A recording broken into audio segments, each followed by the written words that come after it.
guys, hindi naman po tayo mahilig sa mga bulaklak. Pero napapawaw ako sa mga bulaklak na ito. Kaya napag-isipan kong kumuha ng video. Kasi ang gaganda nila pagmasdan guys. Hindi ko alam yung mga pangalan ng mga bulaklak na ito. Halo-halo po itong mga bulaklak na ito. Pero kaso napapawaw talaga ako. Lalo na sa isang ito. Na para lang siyang natural na gabi pero kakaiba yung kulay. Tsaka ito pa guys, oh. Ang singkat ng kulay. Ayon, napakaganda. Tsaka itong isang gabing to guys, oh. Parang pininturahan. Ngayon lang ako nakakakita nito guys. Tsaka itong isang to. Hindi ko alam kung ano yung pangalan dito.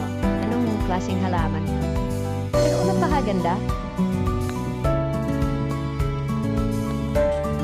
Ayan po.